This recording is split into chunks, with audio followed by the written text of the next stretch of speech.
Well, welcome everybody. I'm Jim Moiso, and we're glad you're here. And we're going to talk about lots of things having to do with Warm Springs, and Beverly's going to start. Maybe we should show them where it is first. Go for it. Okay. Yes. I'm going to walk around with a map, and I'll point to where Warm Springs is, because some people don't know where this independent country is. I mean that. Independent country is in the middle of our state. Yeah, it's in Oregon.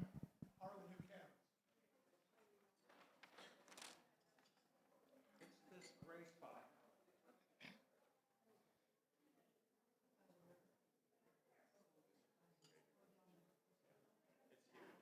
Mm-hmm. It's bigger than Rhode Island, right? Those are the top of mountains. It's small compared to what they had. Thank you for that clarification. It's big as Don't be afraid to come on forward.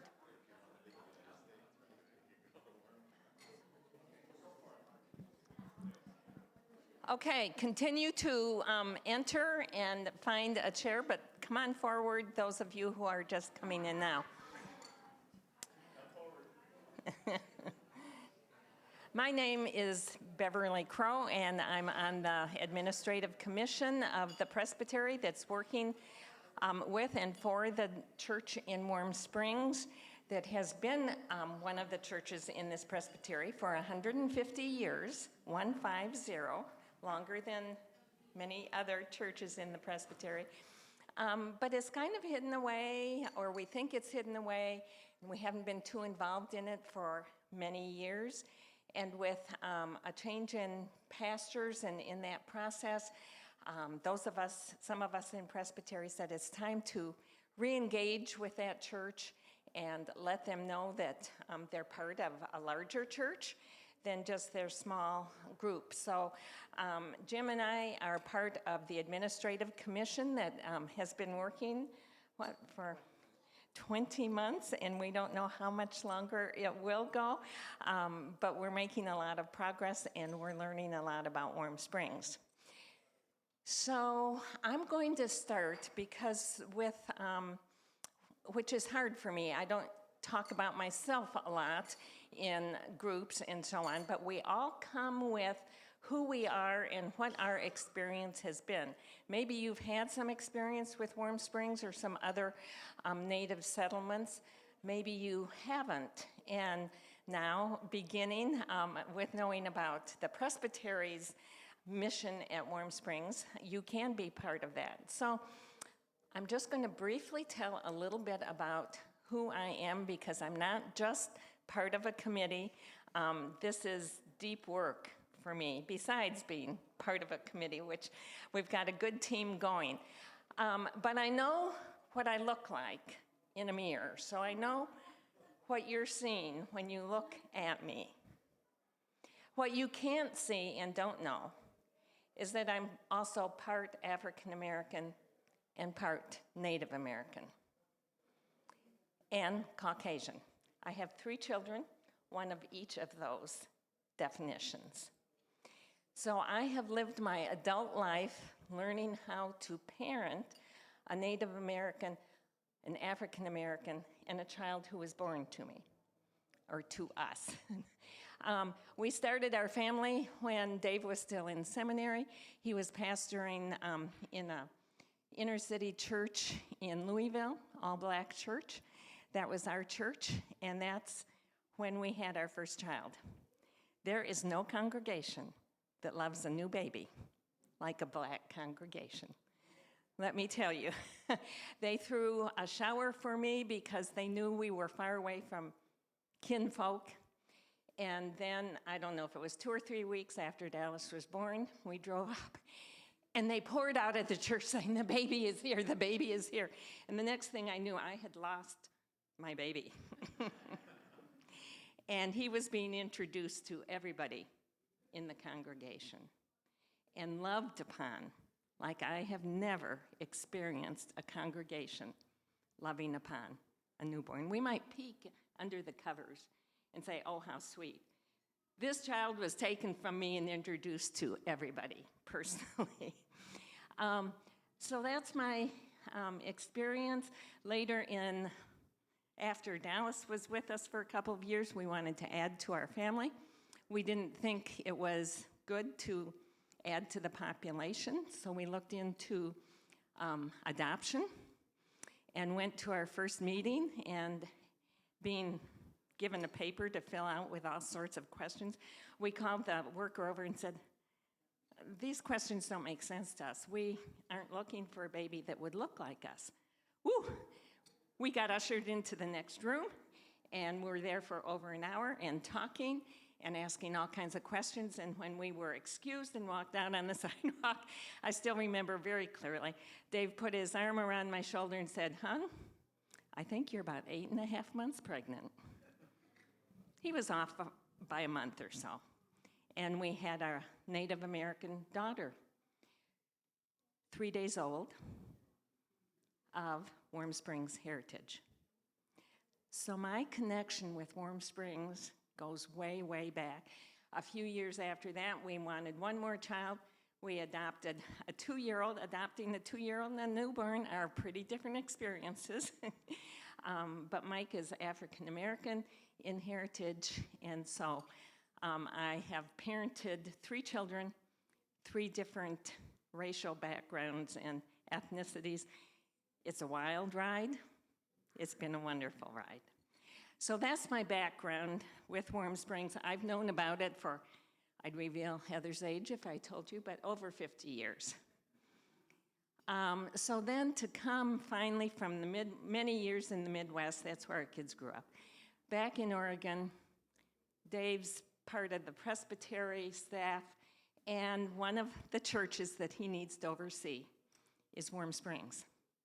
So from the time he came back here for that job, have been attached with, informed about, related to Warm Springs Church in some ongoing kind of ways.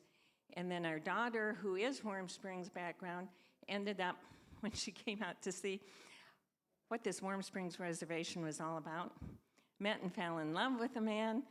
They lived in Salem for a while, but they've lived on the reservation for many, many years. So I'm very familiar with Warm Springs and happy to be on this official kind of team that's trying to get the whole presbytery involved and knowing who and what these people are in Warm Springs. They have been a part of the presbytery, now hold on, for 150 years.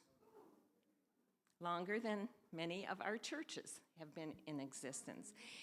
And for the last several years, our attachments and our relationships have not been tended to. And so part of our commission is gearing back up. They're without a pastor right now, and it's time to get on board and for the rest of the presbytery to know who they are, where they are. It's a mission church. It will always need our help. It will never be financially independent, ever. It's just not feasible. And so we have to learn a lot about them, take under our wings this church, and I don't think there could have been a more appropriate text, Scott, than our being here today.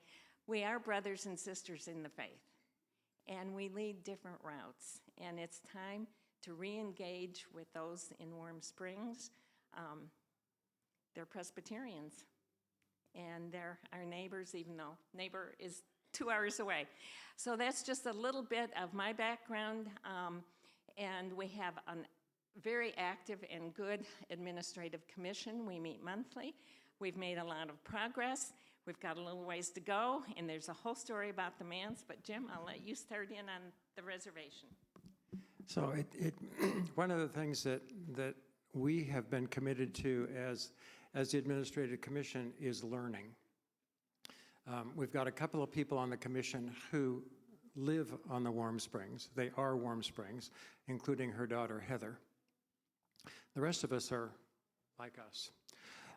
And what we decided we needed to do was to learn, to not come in with any kind of answers or solutions, because that is, first of all, enormously paternalistic.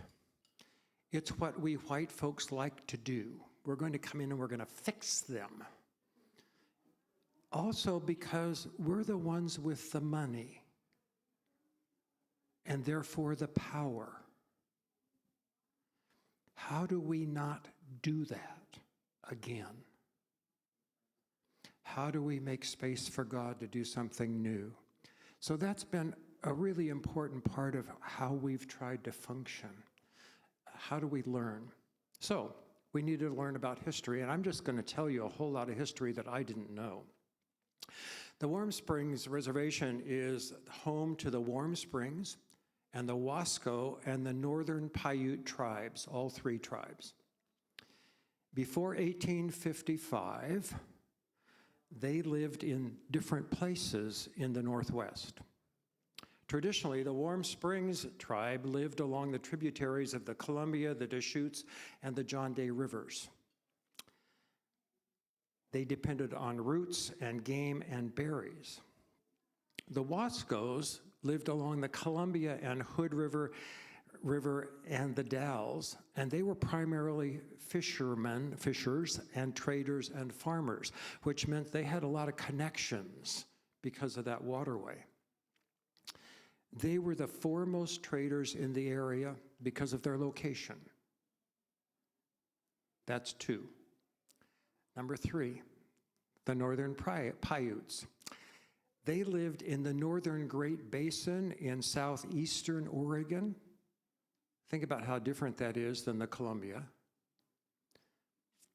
The Paiutes migrated further and more frequently, and they were basically hunter-gatherers and fishers. Each tribe had its own language, and while the Warm Springs and the Wascos were traditionally very peaceful and worked with each other and interacted a lot with each other, neither had peaceful relationships with the Paiutes. Are you beginning to feel something? During the 1800s, waves of settlers began to travel through and settle in the tribal territories. They inadvertently brought diseases with them. 80 to 90% of the Wasco and Warm Springs people died as a result. By the way, that would mean that 3 or 4 of us would be in the room. The rest of us would be dead. Smallpox came in the 1770s, a malaria-like disease in the 1830s, which claimed almost 90% of the people on the Columbia. We're now down to 3 or 2 here, by the way. In 1844, scarlet fever, whooping cough, dysentery, typhoid, and in 1848, the measles. Now, none of that was intentional. But think about the trauma of the civilizations of those 3 tribes to that civilization. Think about how the tiny remnant left had to figure out how to survive.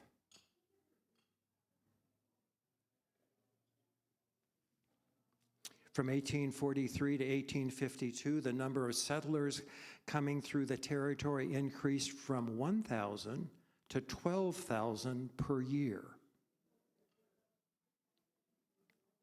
In 1855, Joel Palmer, the superintendent of the Oregon Territory, was ordered to clear the Indians from their lands by our federal government. And that year, 1855, that year, the Warm Springs and the Wasco tribes ceded, C-E-D-E-D, 10 million acres of their property to the government, which they had inhabited for 10,000 years, in exchange for 464,000 acres. 10 million to 464,000. And they also were given the rights to self-govern and to farm and to fish. A comment about farming. Those of you that have been on the Warm Springs Reservation know that it is the most fertile land in all of Oregon. Not. Okay. The Northern Paiutes chose not to participate in this, and over the years continued to raid the reservation.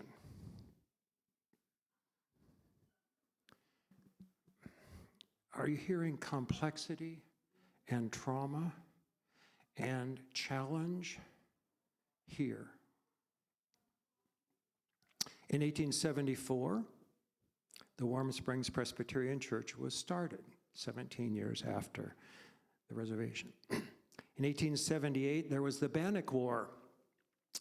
And finally, the United States Army defeated the Paiute Indians. And they imprisoned a whole bunch of them, and they moved others to the Yakima Reservation. And then in the 1880s, in great wisdom, they decided to move the Paiutes to the Warm Springs Reservation. These people who had been raiding. Think about that dynamic being forced again upon them. What we need to understand is that the people on the reservation are living with this trauma now as part of their history. Life on the reservation was extremely difficult. The reservation couldn't provide enough salmon. That area we know was awful to try to farm. The best farmland we know is just over to the east when you get over to Madras and you see all those wonderful fields. That's not reservation territory. The national goal for indigenous people was to help them become Americans and to fit into the new white dominant culture. Now, it's easy for us here to sort of say, you awful people, how could you do that? I have to remember that they were being as sincere and honest as they could be, understanding the situation at the time was, how do we help these people become a part of this new society? Well, they need to become like us. Makes sense. We hear from time to time about the boarding schools, and the Warm Springs had a couple of them. The big one is across the street from the church, by the way, and down one block.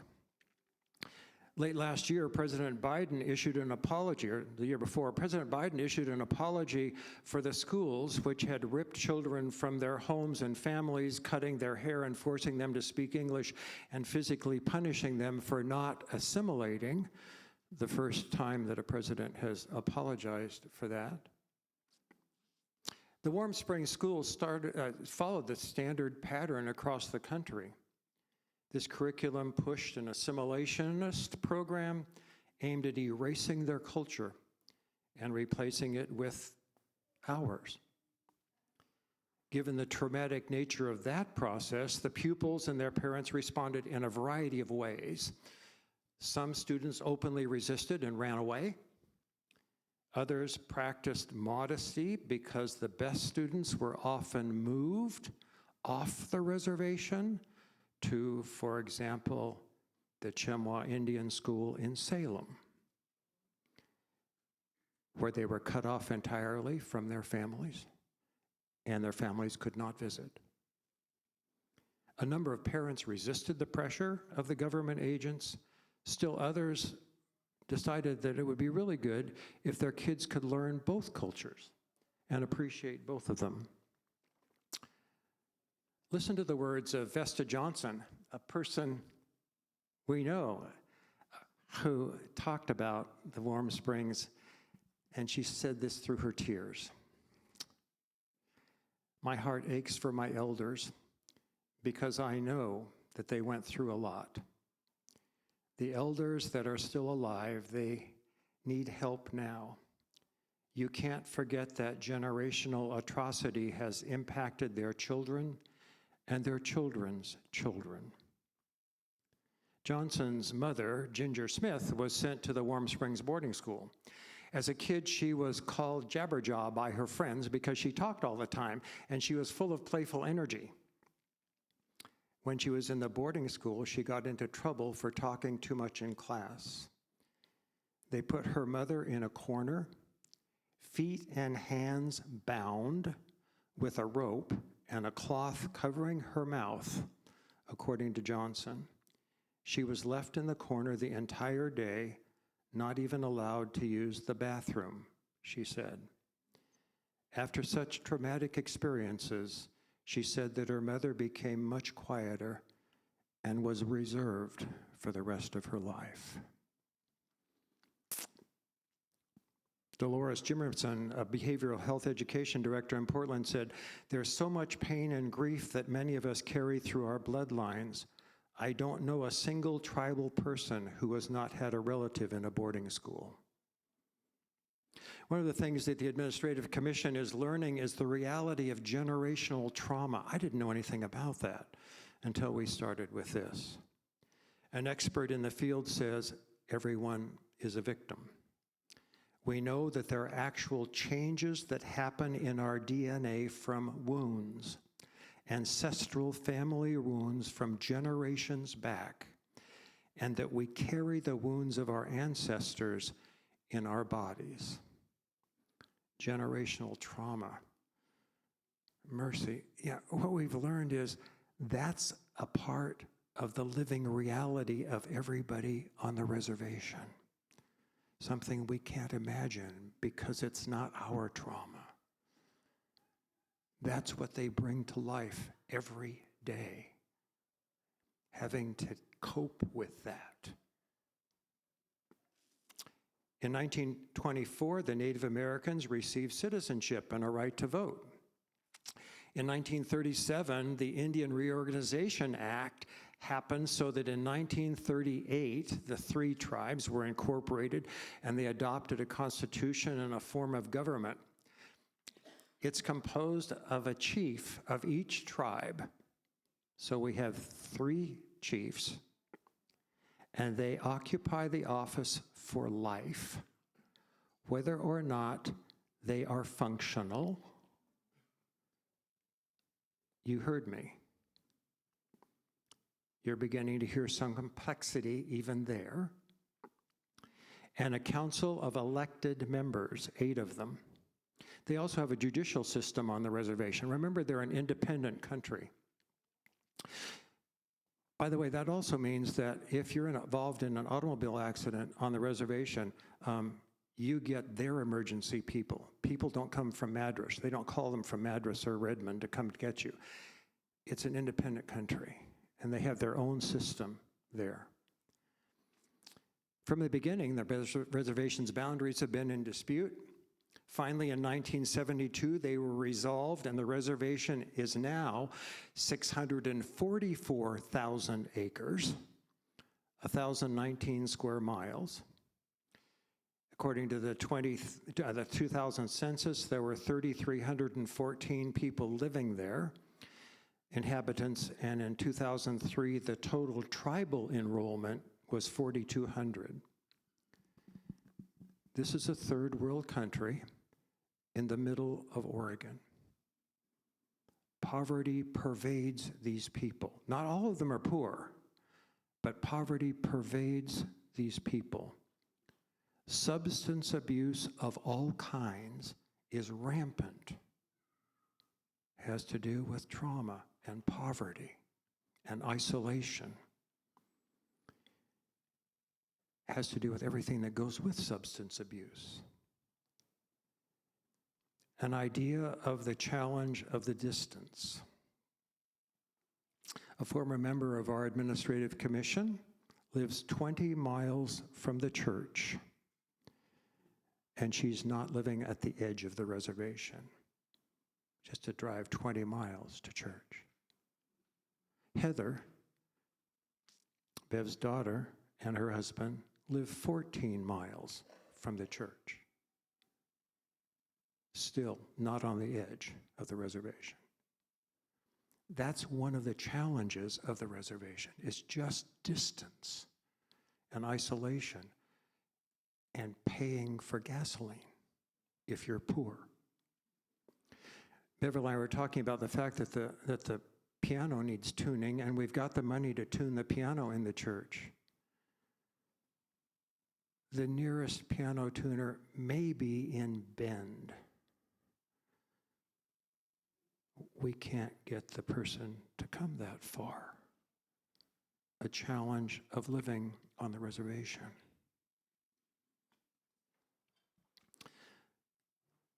I think the Administrative Commission is guided by, I think, a question that we keep asking ourselves. And that is, how do we make space for God to create something new here? In this place of overwhelming opportunity and overwhelming challenge, and I really mean both. To our knowledge, as we talk to people, there is not a minister of any church living on the reservation right now. It's empty of that. And this enormous challenge and opportunity. The congregation is, well, we don't know what its size is, but we guess between 10 and 15 members. Almost all of them are poor, old, enormously faithful. They're there today in worship. We've been able to bring almost every Sunday a guest preacher, because we decided the first thing we needed to make sure happened was that worship continued as a place for people to come. What we're learning as people talk to us, both in the church and in the community, is this has been an enormously important place in the history of the reservation.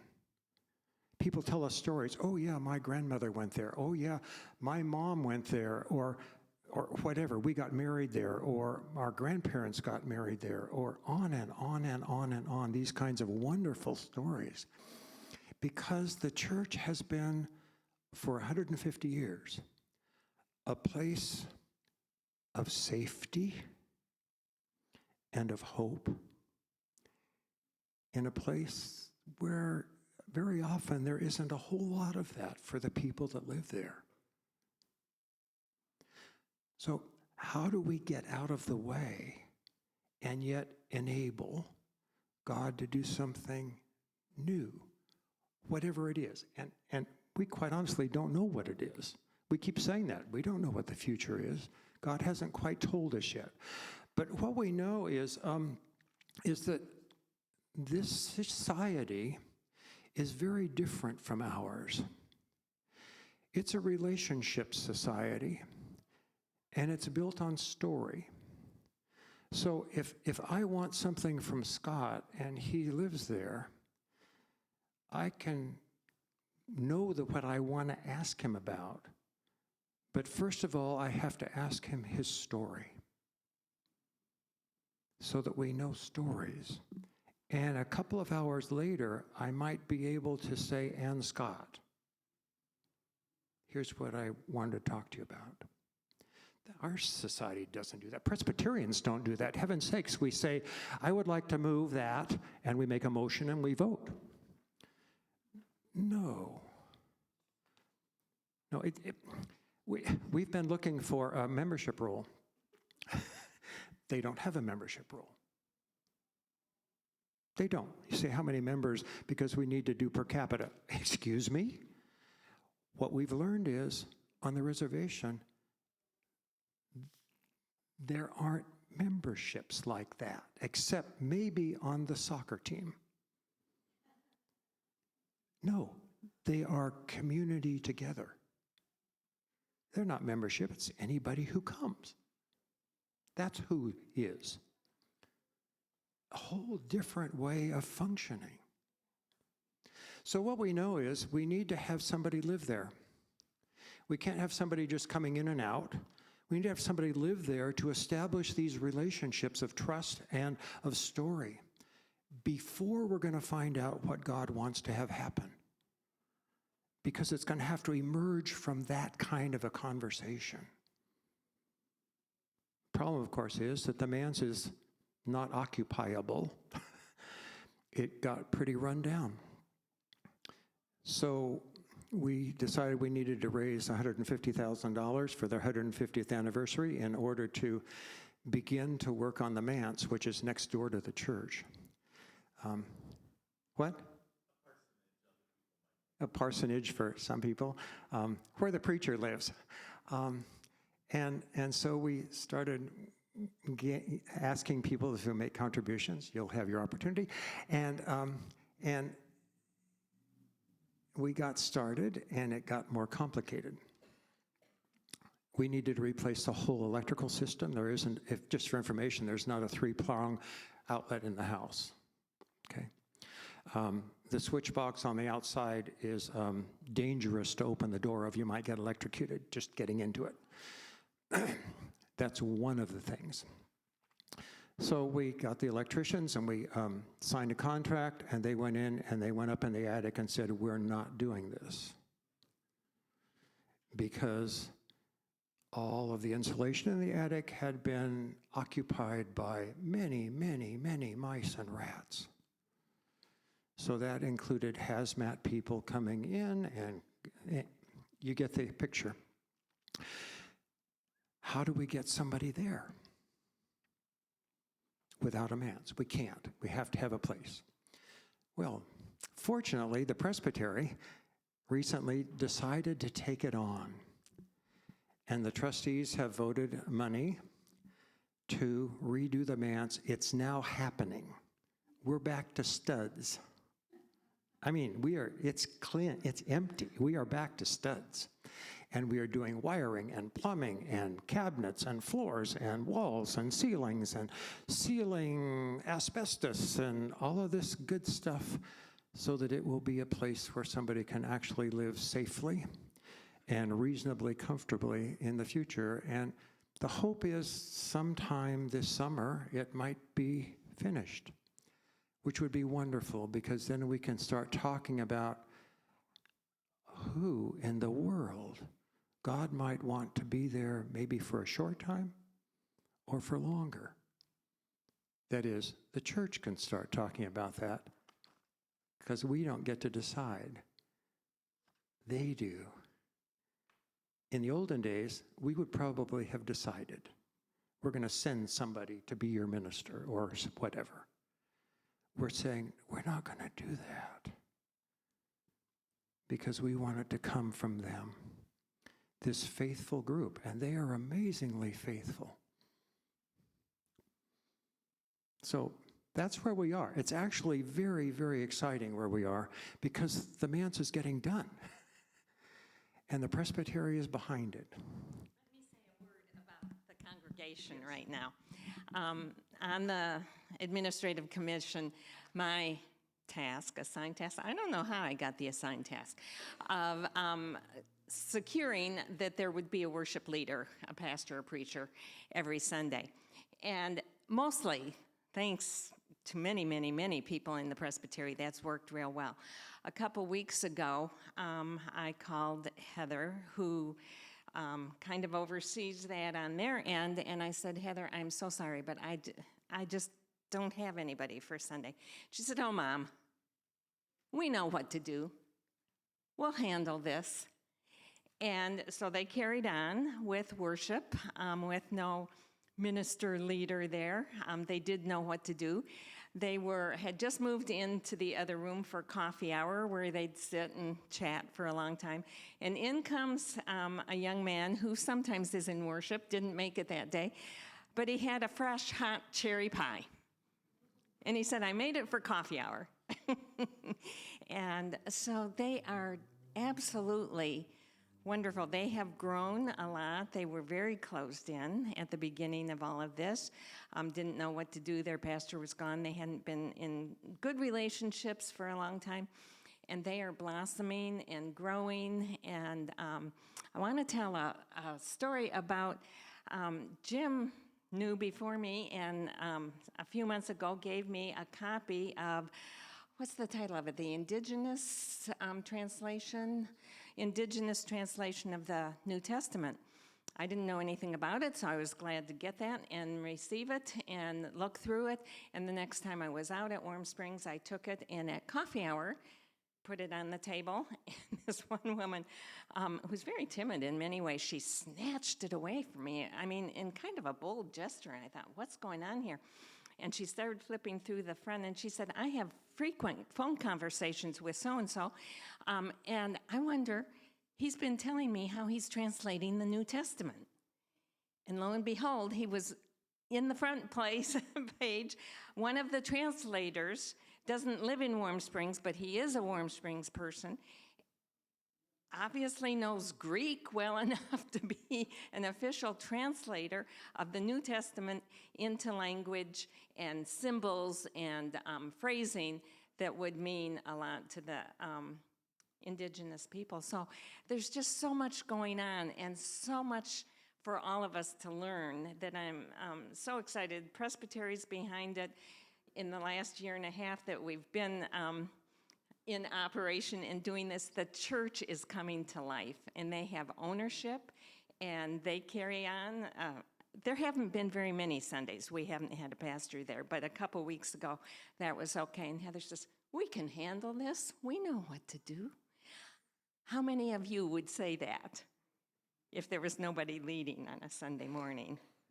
We can do it. And so I know after worship here, you would do it. But where they had been really pretty silenced and not involved at all. It's amazing. So, anything else?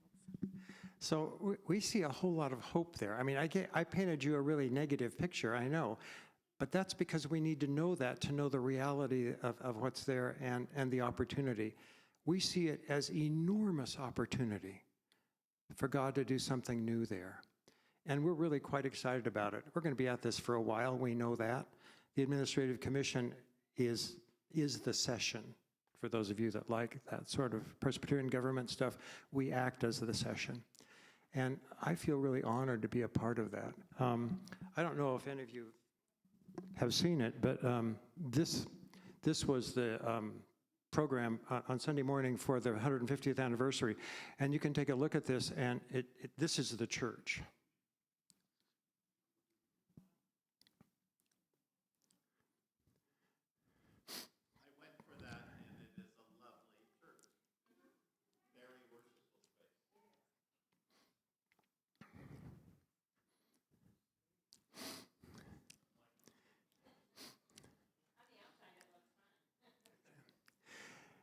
And when we started this with $150,000 for the 150th, and we've had a whole number of churches and people begin to contribute to that, what I said was, well, you know, out of the presbytery, the whole presbytery, if only 1,000 of us gave $150, which for a lot of people is not much money. It is for some, but for a lot of people, it's what you might spend going out for dinner with your family. We'd have $150,000. Or there are people in our presbytery I know that could give $1,500. It would only take 100 of us to get the $150,000. Churches could give some money. We could give some money. So people have been doing that. So if you're interested in that, I have a little card with a QR code on it, and you can do that right to the presbytery, and we'd be delighted for you to help contribute to the future of this congregation, our only mission church in the presbytery, our only mission in the presbytery that we are now re-upping in. So any questions anybody has? Yeah.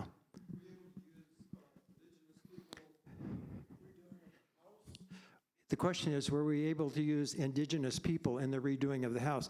The answer is no. We have a contractor that the trustees have signed agreement with, and a whole lot of people that this particular contractor works with. But you all will have an opportunity to help with the manse. They do take care of the ground. Yeah, the indigenous people are doing the grounds. At one point, we had some people breaking into the house. And so people on there at the reservation have installed fencing around the back with cameras and lights and that stuff, so that has now been eliminated. And a word about that. This is the life on the res. People are desperate. They're needy and a little bit crazy because they're so needy. And so they do bad things, like try to break into a manse that's waiting for construction. The people in the church, well, that's life. Question? Are there more questions? Do we have an address?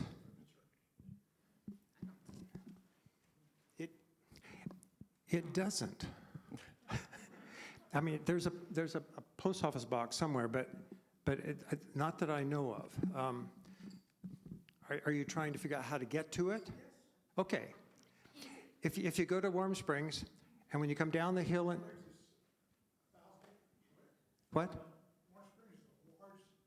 Yeah, but if you're on the highway on 26 and you come down the hill to almost the bottom of the hill, there's a sign that says Canita that way and Warm Springs that way. Turn right and go 2 blocks and turn right, and it will be right there. Uh-huh. Right, yeah, it's that first big intersection at the bottom of the bluff. And the sign to Warm Springs is for like the fire department, the police department, their municipal buildings. And so you'll see all of those things, but it's 2 blocks, turn right, and it's right there. You mentioned or alluded to there that there were other churches on the reservation? Mm-hmm. And, I mean, how are they functioning? There's a Catholic church, there's, I think, a Protestant, somewhat conservative. They also have native religion.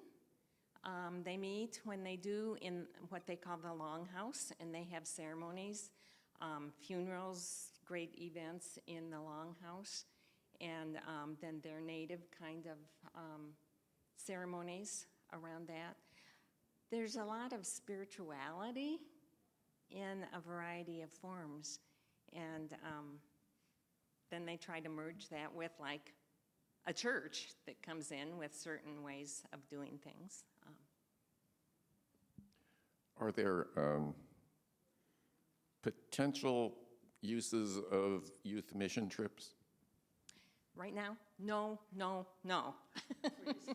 Not this summer, because we've got construction going on and that all fenced off.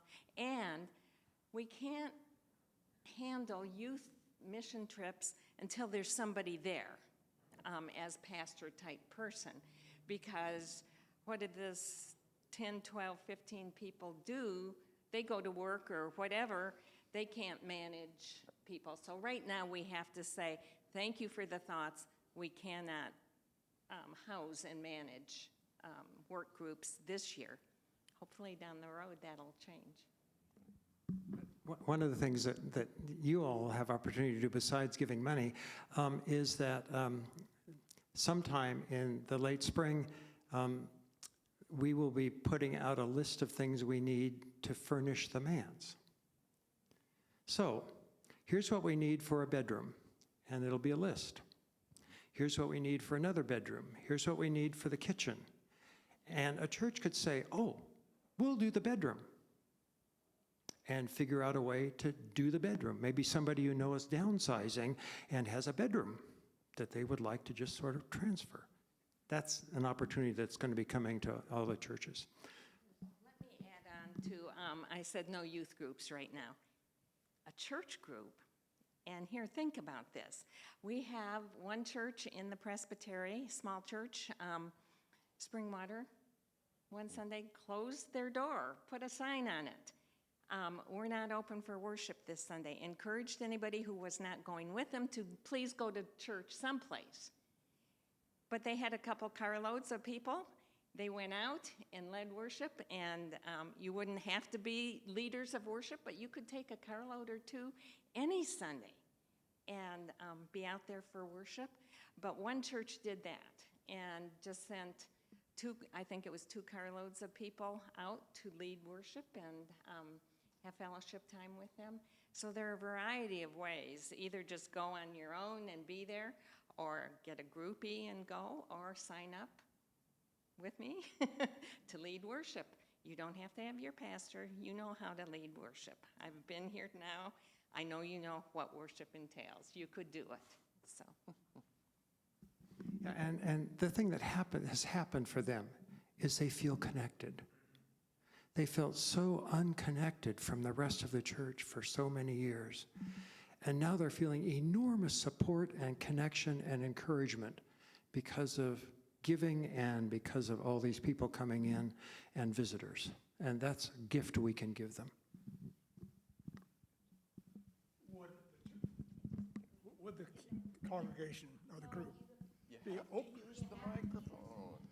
would the congregation, quote, group, be agreeable to people just dropping in for church on Sunday? Absolutely. Okay. Yes. Oh, yeah. Yeah. If you happen to be just dropping in, they would love that. Worship is at 10. And you might even think, here's a radical idea. You've got a pastor. Maybe somebody else could be here. He could go. I don't know. Just a thought. Just a thought. You could also bring something for the coffee hour along the way and share with them afterwards and get to know some of them. Or if a whole group of you went a potluck. They love potlucks. And it sounds like if somebody knows a very generous piano tuner here in the Portland area, they should be talking to them. I've got an ad in on that. It was Heather's piano. I think they're doing okay right now. Thank you all.